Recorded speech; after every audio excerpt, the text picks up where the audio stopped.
ကဘာဖလားပွဲစဉ်တစ်ပွဲမှာသူခြေစွမ်းမပြနိုင်တာကိုခွင့်လွှတ်ပေးလို့ရာကောင်းရနိုင်ပြီမဲ့ဒုတိယတစ်ချိန်ထပ်ဖြစ်ဖို့ဆိုတာကတော့ခရစ္စတီယာနိုကိုယ်တိုင်အတွက်ဘလို့မှထပ်ခွင့်မလွတ်နိုင်တော့တဲ့အရာပါပြိုင်ဘက်ကွန်ဂိုနဲ့ပွဲတော့ကခြေစွမ်းမပြနိုင်ခဲ့လို့ဝေဖန်မှုတွေခံခဲ့ရတဲ့ဘော်ဒိုဂီလက်ရွေးစင်အသင်းကောင်းဆောင်ကြီးဟာဥဇဘက်ကစ္စတန်ကို9 ဂိုးမရှိနဲ့ဂိုးပြတ်အနိုင်ရခဲ့တဲ့ပွဲမှာတွင်းဂိုး2 ဂိုးနဲ့အတူငါပြန်လာပြီငါပြန်လာနိုင်ခဲ့ပြီလို့ TV ကင်မရာရှေ့မှာအားရပါရအော်ဟစ်ပြီးသူ့ရဲ့ကြီးကျယ်ခမ်းနားတဲ့ပြန်လည်ရောက်ရှိလာမှုကိုကြေညာသွားခဲ့ပါတယ်။တကယ်တော့လီယိုနယ်မက်ဆီအပါအဝင်ခေတ်သစ်ကျယ်ပွင့်နေဖြစ်တဲ့အာလင်ဟာလန်ကီလီယန်ပါပေတို့ဟာသူတို့ပါဝင်ကစားခဲ့တဲ့ပွဲစဉ်တွေမှာဂိုးတွေတတိုင်းတိုင်းသွင်းယူပြီးခြေစွမ်းပြထားခဲ့ကြတာပါ။ပြီးခဲ့တဲ့2020ကာတာကဘာဖလားအဖွင့်ပွဲစဉ်ဂါနာနဲ့ပွဲမှာပယ်နယ်တီသွင်းယူပြီးခဲ့တဲ့ကနိုင်ငံတကာပြိုင်ပွဲကြီးတွေမှာဂိုးပေါက်ပြောင်းနေခဲ့တဲ့ရိုနယ်ဒိုတယောက်နောက်ကောက်ကျနေပြီလို့အားလုံးကထင်မှတ်ထားခဲ့ကြပါတယ်။ဒါပေမဲ့ပွဲစ6 မိနစ်မှာတင်ကြောင်ကန်ဆယ်လိုရဲ့ဖြတ်တင်ဘောကိုပြေးဝင်ပိတ်သွင်းပြီးနောက်ပောက်ကွဲထွက်လာတဲ့သူ့ရဲ့အောင်ပွဲခံတာဟာစိတ်ပြတ်အားငယ်မှုဝေဖန်ခံရမှုတွေအားလုံးကိုတခါတည်းခြေဖြတ်ပစ်လိုက်တဲ့အတန်တစ်ခုဖြစ်လာခဲ့ပါတယ်။ရိုနယ်ဒိုရဲ့ဒုတိယသွင်းဂိုးဟာလည်းအမတန်တေသက်လှပပါတယ်။မန်ချက်စတာယူနိုက်တက်မှာပရီးမီးယားလိစံချိန်ဖန်တီးမှု22 ချိန်ထိပြုလုပ်ထားပြီးအကောင်းဆုံးပုံစံရရှိခဲ့တဲ့ဘရူနိုဖာနန်ဒက်စ်ရဲ့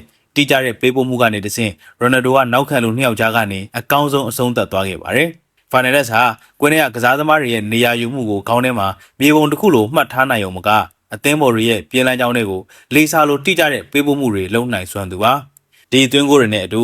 ကဘာဖလားသမိုင်းတစ်လျှောက်အကြီးဆုံးကွင်းတွင်းကစားသမားကြီးဟာ2006 ခုနှစ်ကနေစတင်ပြီးကဘာဖလား6 ကြိမ်ဆက်တိုက်ကိုသွင်းယူနိုင်ခဲ့တဲ့သမိုင်းတစ်လျှောက်ပထမဦးဆုံးနဲ့တူဒီသောကစားသမားဖြစ်ကြီးကျယ်ခမ်းနားတဲ့အမှတ်တမ်းတစ်ခုရေးထိုးနိုင်ခဲ့ပါပြီစေဝစားစရာအကောင်းဆုံးကနီးပြရောဘတ်တိုမာတီနက်စ်နဲ့ဆက်ပစ်နီးပြအော်စတင်မက်ဗီတို့ရဲ့လိမ္မာပါနဲ့တဲ့နီးစနစ်ပိုင်းအသုံးချမှုပါပဲပွဲချိန်19 မိနစ်မှာရရှိခဲ့တဲ့ပြစ်ဒဏ်ဘောကိုကန်ဖို့ရိုနယ်ဒိုနေရာယူလိုက်တဲ့အချိန်မှာတကွင်းလုံးကပရိသတ်တွေသာမက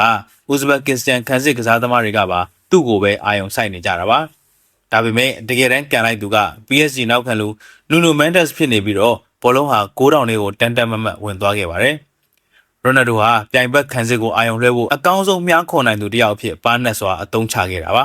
ဂိုးဝင်သွားချိန်မှာတော့ရိုနယ်ဒိုကသူ့ရဲ့လက်ထင်ကိုလက်ညှိုးနဲ့ခောက်ပြပြီးငါမင်းတို့ကိုညံသုံးပြီးအနိုင်ယူသွားပြီဆိုတဲ့ပုံစံမျိုးအောင်ပွဲခံသွားခဲ့ပါတယ်။ဝဲပြီးမှာတော့ငါပြန်လာပြီလို့ဘာကြောင့်អော်ခဲ့တာလဲဆိုတဲ့မေးခွန်းကိုရိုနယ်ဒိုကအခုလိုပဲရင်ဖွင့်သွားခဲ့ပါတယ်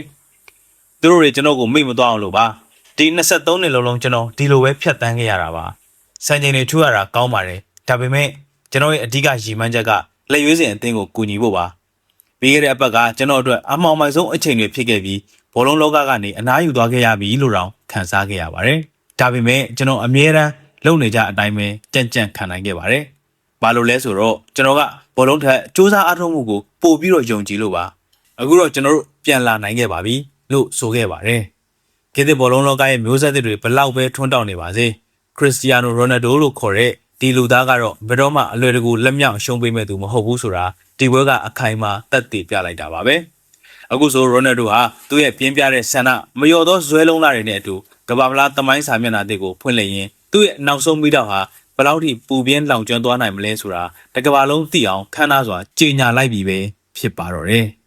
။အခုလိုမျိုးဘောလုံးနဲ့ပတ်သက်တဲ့အကြောင်းအရာတွေကိုနားဆင်ခံစားခြင်းနဲ့ဆိုရင်တော့ကျွန်တော်တို့ရဲ့ Orange School Channel လေးကို Like and Subscribe လုပ်ထားပေးဖို့မေတ္တာရက်ခံပါတယ်။ဇုံထိနားဆင်ပေးကြလို့အားလုံးကိုကျေးဇူးတင်ပါတယ်ခင်ဗျာ။